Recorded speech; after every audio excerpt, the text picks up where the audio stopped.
Welcome to CIO Talk Radio. To learn more about the show, please visit www.ciotalkradio.com. As always, we invite you to join our discussion on Twitter, #CTRLive, and look for this show as #Big Data and #Security. Today's topic is big data, bigger security challenges, and our guest for today's show is Dr. Roger Schell, who is a professor with the University of Southern California.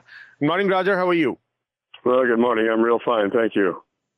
Great. Now, the conversation about big data just seems to be all over the place, and of course, it keeps going, and inevitably, it was going to involve security because we had not covered it to that degree. This is part of one of the two shows we will actually be doing on big data and security, with our show next week focusing on how you can use big data to improve security. But this week, we've discovered that in some instances, big data can open organizations up to even more vulnerabilities, and we would like to explore what we can do about that. Yes, I think that's certainly the case. Think where people are saying, how is this coming about as a notion that big data, as soon as you start talking about it, where is it actually making it more us more vulnerable, and what type of security issues is it inducing into the system? Well, I think that part of our vulnerability is as we have more big data, we have more connectivity. And so the problem we have is the system is no more secure than its weakest link. And so if we introduce new weak links into the system, we've given the attackers new opportunities. Anything which is already not as secure, and then on top of it, you bring big data, what has it truly done? Has it made the exact places where security could be the weakest? Well, the fundamental weakness that's in most systems where the flaws occur are primarily the operating system platforms that the systems are running on. And so as you introduce more platforms, more servers, workstations, et cetera, into the environment, each of those becomes a part of the attack surface for an attacker. So when you're looking at that particular instance where the operating systems, et cetera, there are many other things which people are trying to do. And yes, the hackers could on one end be trying to get into the system as someone try to get some proprietary information. And another is that perhaps big data creates some sort of insight which otherwise was not available, and now the security is not primarily only at the operating system level, but also it could cause business loss. Is that one of the flavors that you think is possible, or are we just kind of imagining this? Well, I think there's, at this point, big data is early enough that we don't have a large volume of reported incidents based on big data, but that's not a surprise. After all, people who may be stealing business data and other things of that nature are not likely to advertise that so widely. So it may take us a while to discover. I think we can see sort of indications of what can come about. The items in the news, for example, about Mr. Snowden and the analysis by NSA, one could quarrel and ask that and suggest that the NSA is using essentially big data. They're doing analytics over large amounts of data, and they're taking data which previously taken individually would not have raised that much concern, but now taken all together, people understand this is an issue. And so I think that's part of the problem that you were alluding to, with big data. We are making it more attractive to attackers. So one thing is to say we have not enough reported incidents, and we really, in the world of security, always have been reactive and saying, okay, now we have a big problem, let's go and look for a solution. Do you think the security industry, as well as people who are working with big data from a business standpoint, are now buying that fear, if you will, like somebody would sell insurance, and ready to invest in proactively looking at where all big data can cause damage and start patching those holes proactively? Well, you're exactly right that the industry has been reactive, and this has been the case for many years. And I think what we can see is that reactive approach simply doesn't work. But we continue to spend more and more money, billions of dollars, to provide security solutions. And yet, if you pick up the paper, it's fairly evident that we're not being that effective. So I don't believe that the security industry is, at this point, particularly investing in providing proactive solutions. There are certainly things that can be done, even aside from big data, that we've known how to do for decades that are simply not being applied and to provide greater security.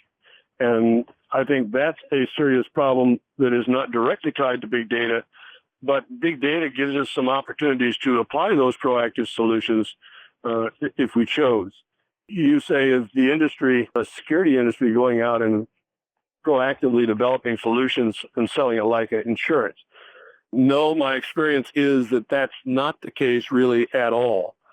In dealing with a number of people in that industry, the constant theme is that customers are not willing to significantly pay for strong security. Whether they're right or wrong, I believe that's generally held by the industry.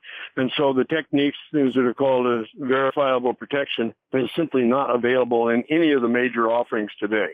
So where do you think organizations should even look at when trying to get started with this? Should they look up to someone like you who's a thought leader and try to give them ideas, or they should create a sandbox where they say, if these are the areas in which vulnerabilities can happen, and they try to get ethical hackers in the organization and see what they would do? Well, I think that the solution has to come from the people that provide the products. In other words, the hardware and software that is used in the actual operation of big data. Individual users, the customers of those vendors, are not in the position of developing the solutions themselves. And so they have to depend on the vendors. The vendors need to believe that there's a market. And today, and I think for some time, they haven't seen that as a market. So where should then organization go with all these new things that you're trying to accomplish? Do you think the management is looking at this proposition or induction of fear within an organization, or let's be cautious before we go too crazy with big data, is to look at the security aspect? And traditionally, security has been seen to put a damper on innovation related initiative. And it's not maybe the reality, it's just perception that floats around. So what do you think? The perception. Security generally does not generate revenue. And as a result, it is not going to be enthusiastically pursued unless people are informed and see it as important to their business success. I think the first step, you ask, what can businesses do? I think one of the most important steps is they need to identify what data is sensitive and who should have access to that data. One of the challenges in big data is that it encourages the management to provide even greater access to information than was previously the case. In order to get the benefits of big data, they need to be able to have access to lots of different information. And that provides an incentive to make connections that were not previously there. Now, if you don't have in your organization a policy that identifies, essentially categorizes your data, is that this is accounts receivable, this is accounts payable, this is HR data. If those kind of labels for the data are not there, then you don't have an easy way for people that are responsible for delivering it to say, oh, no, that we don't really want to make that HR data available because that has sensitive privacy data in it. People like NIST have for years been advocating that we need to categorize the data and do this, but yet many enterprises just simply have not got to the level of actually formally writing down a policy, assigning a label to the data and say, this is HR data, this is engineering data. And without that, there's not a good guide. So if you were to ask the business to say, tell me which all types of data or which all patterns would you think we should be holding back or not try to put out there? Are they willing to do that, though? Because they want to use it for business, but it also creates vulnerability. Who wins? Or who should win? Well, who should win, of course, is a matter of individual business determination. I mean, what's good for one business may not be for another, so that it is not just a philosophical discussion. It's ultimately a business decision. concern I think that I would have is that the businesses are not well informed today. One of the issues with the labeling is it allows us to provide rather strong solutions that says, okay, I can restrict the data flow from those that are authorized to have HR data to just, and only those are the ones who are able to access the HR data. Without the labels, you can't do that. Now, going through that sort of a categorization and policy development does not itself generate any revenue. And so if the leaders are not informed of the value of security, then no, the security will not win. If you were to attribute this either perceived threat due to big data, or it may be reality in some cases, maybe we don't have enough proof, what do you attribute this to? Is it the policies which we may have in an organization, or the tools may not have the necessary finesse or the security built in, or the overall adoption of whatever that you're offering to your user community, which is using this big data, and the responsibility portion is missing? Well, I think the first step, the foundation, is the question of a policy. If you don't know what authorization you intend to give to data, then you can't really expect the people in the organization that have to execute to properly control the flow of data. If the HR data is not identifiable, does not have a label on it, then it may well be included, even inadvertently, in data that is used for a big data analytics. And so I think the first step is to do what NIST is called the categorization of data, actually assigning a label to data and say, this is sensitive and that's different than this sensitive data. That's the first step, and I think the most important step. Without a policy, you can't know if you're succeeding. But the adoption, what do you do about that? In terms of adoption, I think one of the places where the security industry and the practitioners have seriously let down the management is in the area of awareness. For example, one of the more serious threats, even that certainly applies to the big data situation, is the problem of subversion, of people actually getting in and building in trapdoors, building in backdoors into the system at various points during the life cycle. And if you talk to a security practitioner and you say, oh, is this a problem? Can people actually do this? Well, there's a thing called Easter eggs, which represent hidden functions that are in products. So, for example, Excel several generations back, Microsoft Excel spreadsheet, if you were to hit 4 keys, you could suddenly be playing Flight Simulator. Now, that represented an Easter egg, as it is called, an additional functionality that was not put there by the product manager. Well, if you go on the internet, you can find thousands of products that have those kind of Easter eggs in them. None of the ones that are listed, of course, are malicious. But the point is that those same techniques of subversion can be used by attackers. In the security community, people say, I talk to the security officers and they say, oh, well, yes, of course we understand that's a problem. You talk to executives otherwise in the organization, and they largely have never heard of the problem of subversion. And the reason it is important, why I single out that one, the area of subversion is essentially one that cannot be significantly addressed by the proactive or the reactive approach you're talking about. You can't necessarily easily spot that it's being used, and therefore you can't provide a defense against it. So there's a problem of the security professionals simply not making the management aware. I've talked to chief information security officers, say, have you told your boss and your boss's boss about this? In general, the answer is no. You ask, why not? Then the essence of the answer is, it's not a career-enhancing move to tell your boss you have a problem and say you don't have a solution. Very interesting. Let's take a quick break, listeners. We'll be right back and continue this discussion, and then also look at that. Perhaps the CISO goes and tells the boss and the boss's boss, and the policies get drafted and then perhaps put out there for adoption. But adoption doesn't happen because most of the time the very end user who should be having a responsibility to, as a custodian of the data or the insights that they are gathering as part of big data initiative, what tells them to really not do it? And what is the difference between them recognizing what is actually critical and that could be used against the security. And the other aspect of it is what they cannot really determine what is secure versus not. So how do you go about this adoption challenge? Please stay tuned. We'll go right back and explore. The U.S. and Canada represent just 5% of the global population, but collectively we consume about 35% of the world's resources. Supply is not keeping up with demand, so change is not an option, it's imperative. Siemens brings knowledge to power through modernization, responsible energy consumption, and greening the grid projects. Siemens Smart Grid has the answers. Just Google Lead the Charge portal.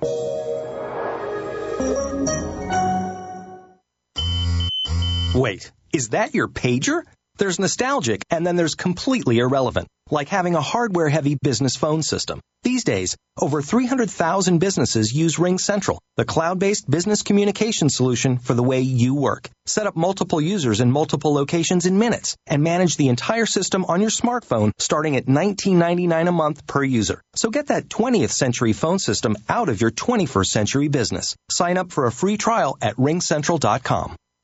The switchboards and Rolodexes are gone, and so is the need for a hardware-heavy phone system. These days, over 300,000 businesses use RingCentral, the cloud-based business communication solution for the way you work. Set up multiple users in multiple locations with voice, text, conferencing, even Salesforce integration, and manage your entire system on your smartphone starting at $19.99 a month per user. So get that ancient phone system out of your modern office and off your bottom line. Sign up for a free trial at ringcentral.com. HP is proud to sponsor this program.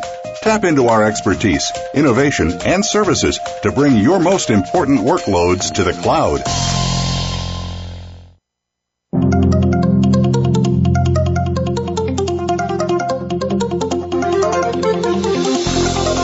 You are listening to CIO Talk Radio with Sanjog Aul. To learn more about the show, please visit www.ciotalkradio.com. If you have a question or comment, call toll-free at 1-866-472-5790. That number again is 1-866-472-5790. Now, back to the show. Here's Sanjog Aul.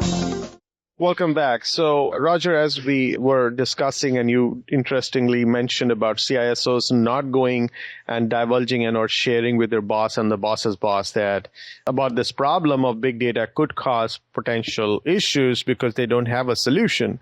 But does that really help the cause? Because they will definitely get fired if the problem gets out of hand and they have not kept people informed. Well, one of the beliefs that people have, and I think it's well-founded, is that if they are adopting what people call best practice, then they're not probably going to get fired. In other words, if everybody is equally bad, as long as they're doing the best practice, then the CISOs are generally in pretty good shape.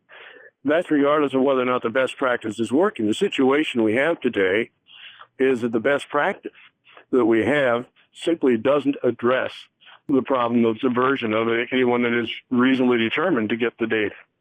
And yet, as long as everybody has codified this best practice, they're relatively protected. In fact, the current activities by the government, and including the legislature, are focused on providing incentives for people to use best practice. Yet what we see is best practice isn't particularly working and isn't going to work any better as we apply it in a big data context.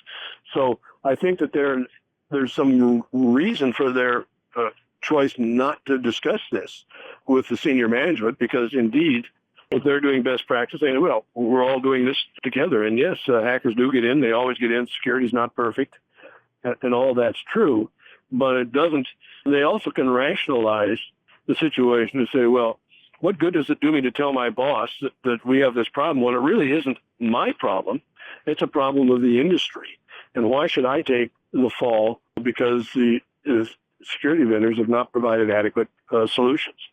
So I think it's very difficult to get people to do it at that level. The thing that can make a difference, I believe, is that there can be leadership to show the way to do it in a better fashion.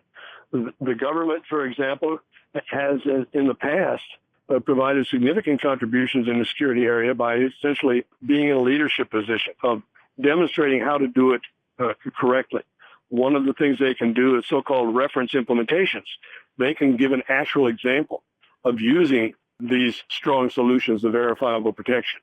Unfortunately, in recent years, that has simply not been part of what is being done on any significant basis. Now, you mentioned that CISOs may not take the responsibility or want to take the responsibility, but what should be then said about such security leaders to kind of say that this is not my problem, so I'm not going to inform the rest of the world? Well, I think there's several levels of leadership in an individual organization. As I mentioned earlier, the individual CISO can't do a great deal about providing more effective solutions. They can encourage the management to do the proper thing in terms of, say, a policy. I mean, one of the things that a policy can tell you, if you've identified and categorized your data, you can simply say, I'm not going to provide connectivity. We just simply will not allow a connection between point A and point B. There are certainly enterprises with sensitive data in which they apply a technique called air gap, which says there's just no electrical connection from these servers to that servers. The ones that they're not depending on firewalls, they're not depending on any of the sort of typical solutions that are not all that effective. They simply just don't connect it. And so the security folks can do that. They can encourage a policy which identifies when connection just simply shouldn't be identified at all. I think that in fact, I'm currently in the process of talking to a group which is looking at a policy relating to data. And what the organization reflects is that the people in the organization see security and see new rules in terms of policy as impeding their ability to do their job. And so it really takes senior management commitment to say, yes, we are going to engage in a data categorization policy, and we're going to apply it to our enterprise. So the way big data is expected to work, you collect data, you then try to sift through and try to identify patterns. Out of that, you do analytics, and then from there, you develop insights. So if you were to take these four processes, four steps in terms of being able to do that, where do you think the vulnerability gets introduced? Well, I think the most serious vulnerability gets introduced in the first place when you talk about collect data. And the reason is that you provide an incentive with big data to open up the connections to additional data so that you can get additional insights for your business advantage. And so as you make more connections, as you provide additional interconnections, that becomes the first place of a major introduction of vulnerabilities. From the attacker's point of view, it's easier. You now have made, if I can attack a single place in the processing of that data, I can get access to the entire enterprise and all the things that are connected. So the first step of collecting the data, which implies the interconnection, is a very serious vulnerability that gets introduced. Now, if I were to go out and try to identify things I can do differently in terms of safeguarding the data and the corresponding or reduce the vulnerabilities at each of these steps, what would be my countermeasures which have proven to at least show signs of reducing the vulnerabilities that might otherwise exist? Well, I think that the issue of a policy has been proven to reduce the vulnerabilities rather significantly. If you take probably the most well-known policy of that form is the U.S. government has an executive order which says that within the government, it must be classified as to the damage that would result from exposing that data. Those classifications have name of top secret, secret, confidential, and then unclassified, of course. Well, those are four categories of data, and every piece of data that is generated inside the executive branch of the U.S. government has to bear, either implicitly in the case of unclassified or explicitly in terms of the others, a label that says this is secret data. And that's proven quite effective in the large in protecting very sensitive data from being exposed. If you didn't have that categorization, they'd have a massive additional kind of leak. So I think that notion of a policy and the labeling of policy is one that has been demonstrated to work and has been demonstrated to be not free, but not excessively costly to implement. Let's take a quick break, listeners. We will be right back and look at further what is it that the environment that is required in an organization for it to foster a better secure approach to handling big data. One is, of course, we look at specific steps in the process of using or generating the big data related insights. Another is the environment that we offer, in which by design, we are making sure that we've created a safe haven for the big data related insights. What would that look like? What's the ideal state and how far are we from it? Please stay tuned. We'll be right back and explore. HP is proud to sponsor this program. Tap into our expertise, innovation, and services to bring your most important workloads to the cloud. The U.S. and Canada represent just 5% of the global population, but collectively we consume about 35% of the world's resources. Supply is not keeping up with demand, so change is not an option, it's imperative. Siemens brings knowledge to power through modernization, responsible energy consumption, and greening the grid projects. Siemens Smart Grid has the answers. Just Google Lead the Charge portal. The switchboards and Rolodexes are gone, and so is the need for a hardware-heavy phone system. These days, over 300,000 businesses use RingCentral, the cloud-based business communication solution for the way you work. Set up multiple users in multiple locations with voice, text, conferencing, even Salesforce integration, and manage your entire system on your smartphone starting at $19.99 a month per user. So get that ancient phone system out of your modern office and off your bottom line. Sign up for a free trial at ringcentral.com. Wait, is that your pager? There's nostalgic, and then there's completely irrelevant, like having a hardware-heavy business phone system. These days, over 300,000 businesses use RingCentral, the cloud-based business communication solution for the way you work. Set up multiple users in multiple locations in minutes, and manage the entire system on your smartphone starting at $19.99 a month per user. So get that 20th century phone system out of your 21st century business. Sign up for a free trial at ringcentral.com.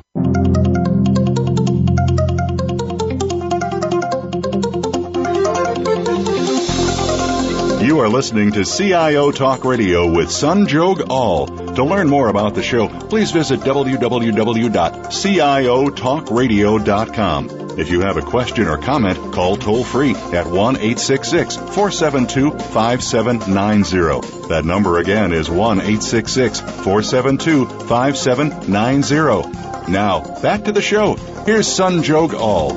Welcome back. So, Roger, when you actually started the whole process of defining through the 4 steps of how big data takes shape in an organization, what do you do with data collection? Let's finish the rest, and then we will look at also the environmental factors which may play a part. The first step, of course, the collection. I talked about the problem of the importance of policy and deciding to limit where you allow collection to occur from. The second is in terms of the defining the patterns and determining the relevance of the data, and that obviously involves processing of the data. And that processing has to occur in the context of data that in many cases is essentially real-time or semi-real-time. In other words, you're connected to your collection points at the time that you're actually looking for the patterns as the data is available.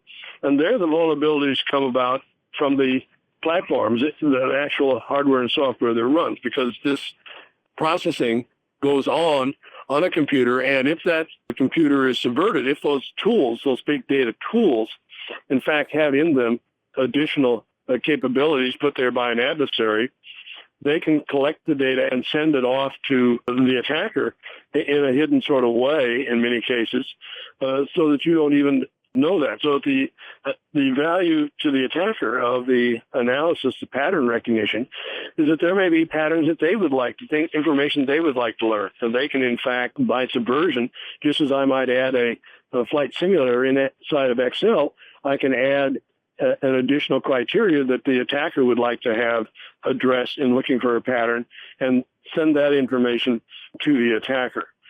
Then in terms of developing the insights, as the third step after that, well, as you apply analytics and other tools to develop the insights about the data, in some cases, your adversary may just simply not want you to know, to determine the insights that are there for them.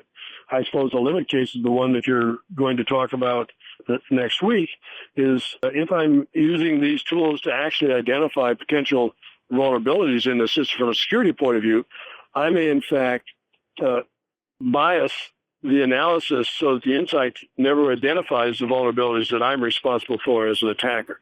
So each of those bring with them a vulnerability, and those vulnerabilities can be responded to, in many cases, significantly by both policy, organizationally, and technology. So if you were to look at all of those areas, when you talk about, and that's what was one of the questions that I'd asked before we just went to break, is the environmental factors. So you go and look at each step and try to pinpoint where all things could happen, which would be adversely impacting or introduce vulnerabilities. What other factors surrounding these 4 steps we need to be aware of and or work with in order for us to make it a secure, overall secure environment in which big data can go about doing its job in terms of providing business insights and also not introduce vulnerabilities?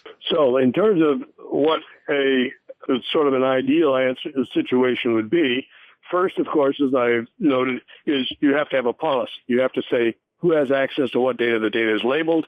The users are authorized access to data.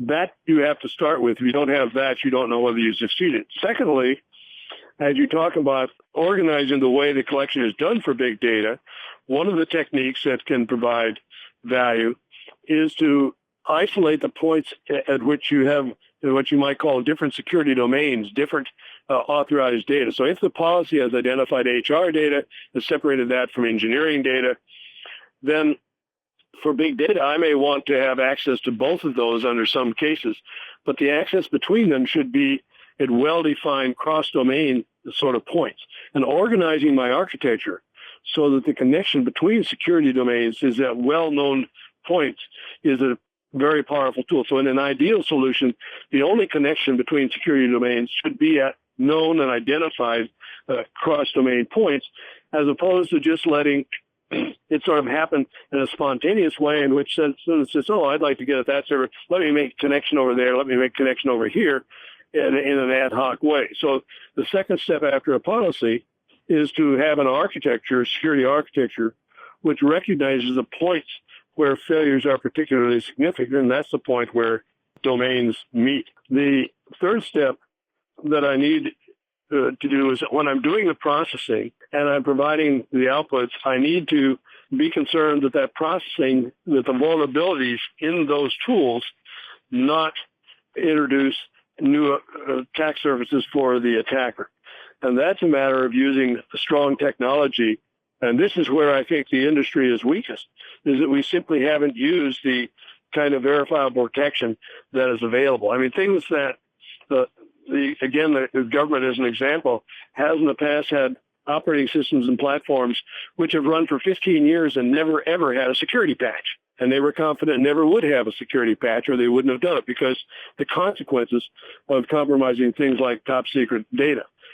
Those kind of techniques of the verifiable protection are available to the vendors, to people who are building security products. I talked to one of the very leading people in this space, in the internet space, and after going over this, their engineers agreed, yes, we could provide products would have that sort of verifiable protection.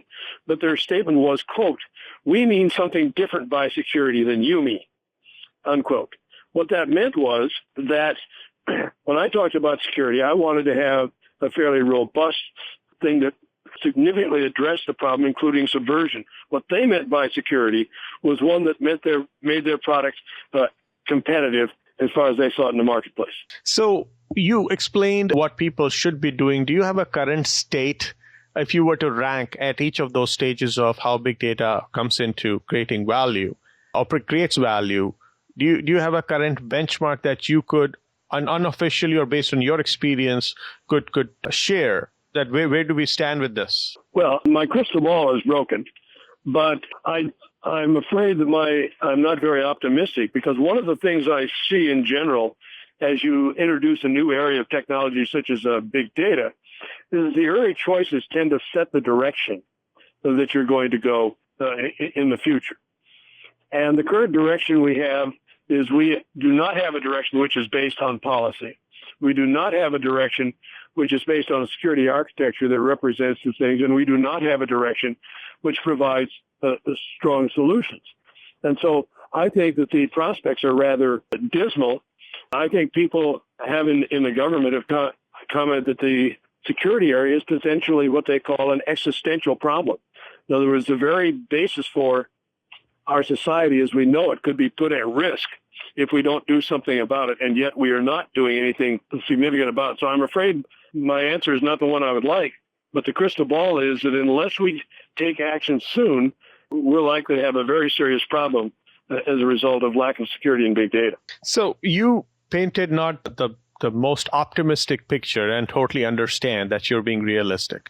On the other hand, we have big data being utilized for literally people are betting their paychecks and their businesses on big data. Yes, if we are going to go ahead and try to bet our paychecks and really try to build a credible case for big data in the first place and then actually start using it, we are introducing a bug in the system. Because you mentioned that we don't have a complete control and or even some cases idea of how we will go about reducing the vulnerabilities. So should we wait for success, but at the same time disaster to happen for people to open up their eyes and invest more? Or is it actually, is it even the question of getting investment in? Or even though people would put millions of dollars to plug the holes, they don't even know whether where the holes are, or perhaps they will not be able to plug the holes? Well, I think that there are several things we can do. I mean, one of the issues is one of, as you've noted several times, the factor of making people informed, having them make informed decisions. And I think the key is to make informed decisions. It is unrealistic and not necessarily sound to say, oh, well, I'm just not going to use big data until I have the answers in place. No, that isn't going to happen. What you would like to have is that people make an informed decision. So there's a couple of things that can contribute to that. One of the things is in terms of the practitioners, we need to have people that are familiar with the available technology and the industry at whole. For example, one of the reasons we at University of Southern California have just this year introduced a master's of cybersecurity as a fully accredited master's program in cybersecurity. Now, having students that attend that and getting graduates of that area can help an organization be much better informed.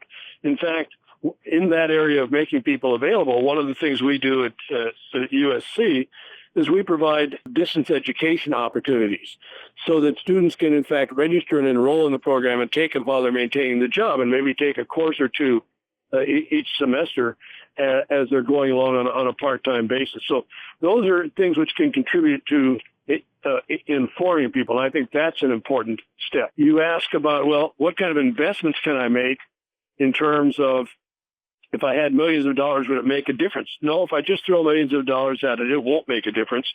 What we can do, however, what I believe it does make a difference and has worked in the past, is what I've mentioned before as reference implementations. I can actually build an example of using this sound technology to provide protection, and then that can raise the bar.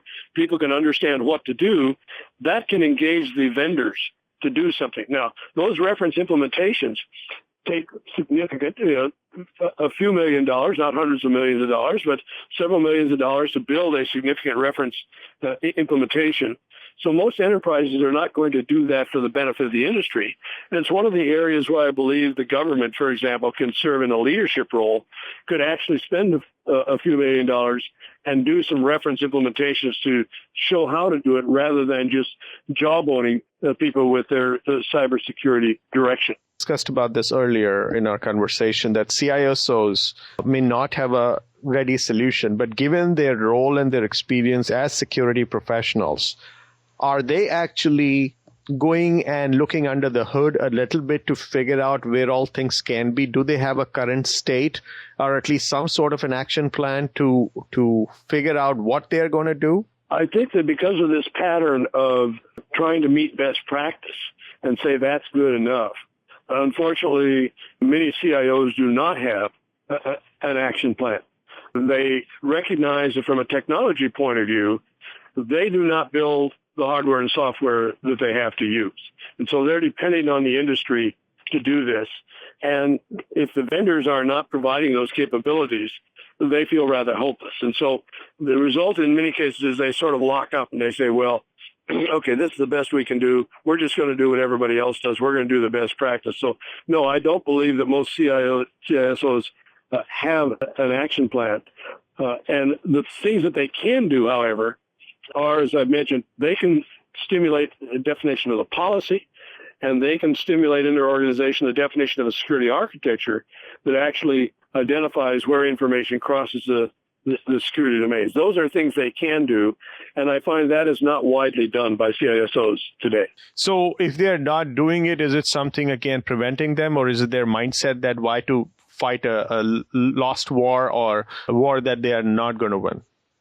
Well, I'm not a sociologist, so I don't know what necessarily motivates people, but I do think there's a certain sense in which there is sort of a giving up that says, I really don't have a solution to the problem of subversion.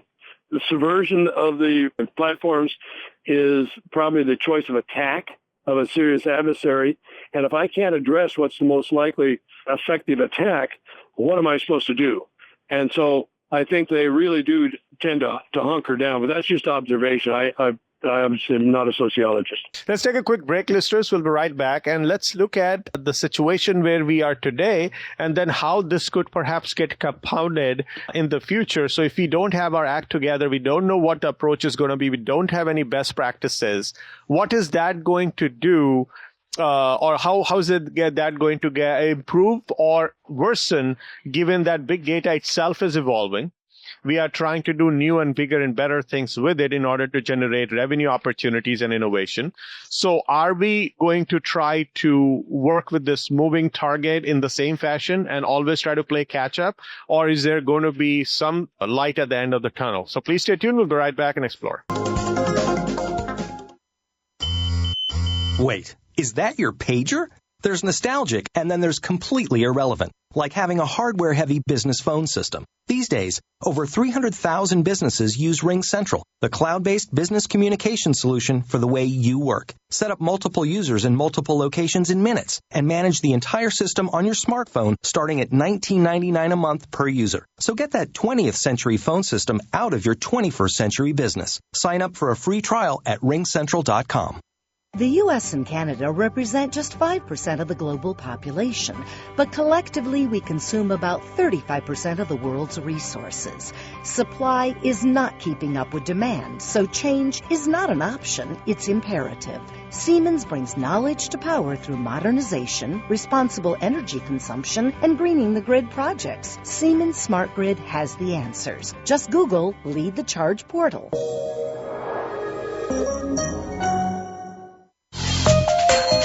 HP is proud to sponsor this program. Tap into our expertise, innovation, and services to bring your most important workloads to the cloud. The switchboards and Rolodexes are gone, and so is the need for a hardware-heavy phone system. These days, over 300,000 businesses use RingCentral, the cloud-based business communication solution for the way you work. Set up multiple users in multiple locations with voice, text, conferencing, even Salesforce integration, and manage your entire system on your smartphone starting at $19.99 a month per user. So get that ancient phone system out of your modern office and off your bottom line. Sign up for a free trial at ringcentral.com.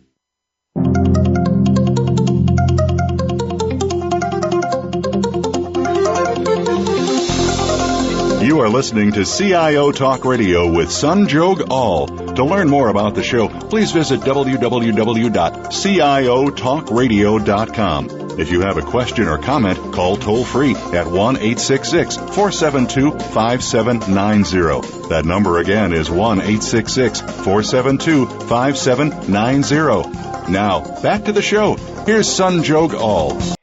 Welcome back. So, Roger, do you think we will keep chasing this moving target, or if there is some light at the end of the tunnel? Well, I think there is a potential light at the end of the tunnel if we choose to continue and pursue better directions.